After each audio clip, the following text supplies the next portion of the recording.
স্ত্রী আসিয়া, এই হাদিসটা শুনে নেন, যদি একটু চিন্তা করেন, ফেরাউনের মতো ব্যক্তির স্ত্রী আসিয়া, আল্লাহ রাসূল বলছেন তার দুই পায়ে দুই হাতে প্যারাক মেরে বালির উপর রেখে চলে গেল।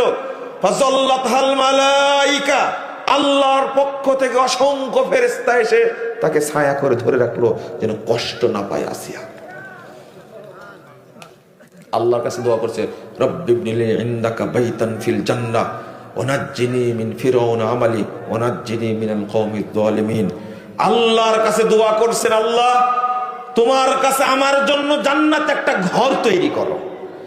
আচ্ছা শোনেন, আসিয়া এই দোয়া করলেন পরকালে ঘর পাওয়ার জন্য না? দেখেন নেককার স্ত্রী থাকলে কি হয়।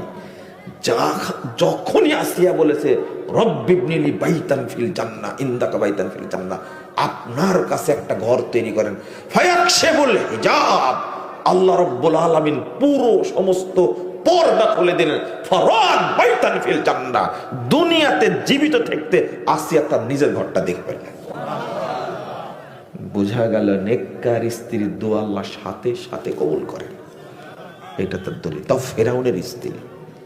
মহিলারা কি জিনিস, দূরে আছেন আপনি, বিপদে পড়েছেন, সাথে সাথে ফোন দেবেন, একটু বিপদে আছি, একটু দোয়া করো আমার জন্য। নেককার স্ত্রী হলে দোয়া আল্লাহ সাথে সাথে কবুল করবে, এটা দলিল। কিন্তু যাকে আপনি বাড়িতে রেখে দিয়েছেন নামাজই পড়ে না, তাই না? নামাজই পড়ে না, সারাদিন গালিগালাজ করে আপনাকে, তাই না?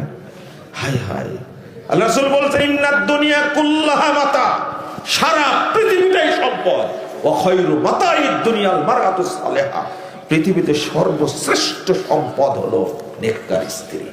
কত কত পাওয়ার বাড়া দিয়েছেন মহিলাদেরকে, অথচ সেই মহিলার আজকে কি অবস্থা। আল্লাহ যেন আমাদের হেফাজত করে, বলেন আমিন।